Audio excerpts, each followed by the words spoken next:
One of the biggest things that kills authors' careers stone dead is not how a story is structured, is not even whether the story is good. The answer may surprise you. I was curious about this, so I got in touch with a friend of mine at HarperCollins, and I just happened to ask, what is one of the biggest things that really kills authors' careers? Like, what is the biggest thing that you guys see on a frequent basis that makes you reject manuscripts? And something she said to me was really, really interesting. She said, John, it isn't how the story is written. It isn't even if the story flows well, or if there's a few typos in here and there.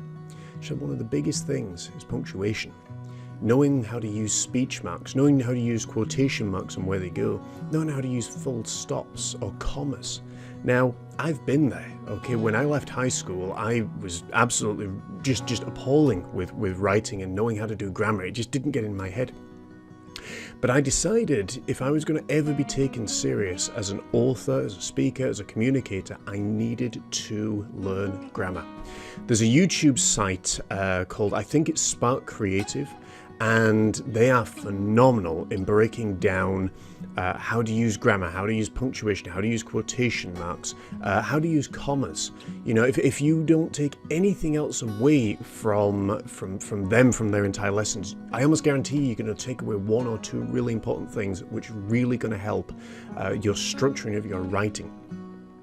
Lao Tzu, a 3rd century before Christ philosopher, wrote the Tao Te Ching, and in it he says something that I think really fits and is very important to hear right now.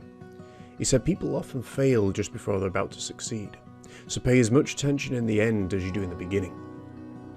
In other words, silly mistakes like grammar and punctuation and whether a story flows right or whether it doesn't, or simply doing editing, should not ever be the reason that your book or manuscript or song or whatever it is doesn't get published.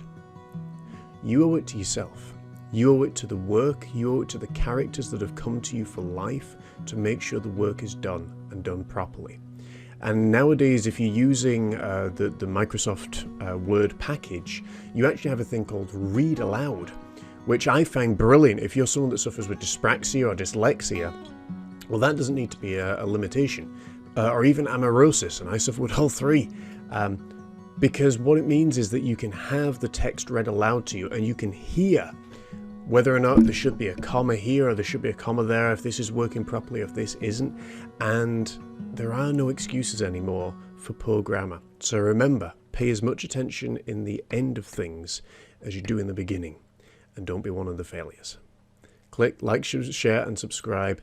Stay tuned for the next video, and if you're interested in working with me or checking out more of my content, just click that link in my bio. I'll see you soon.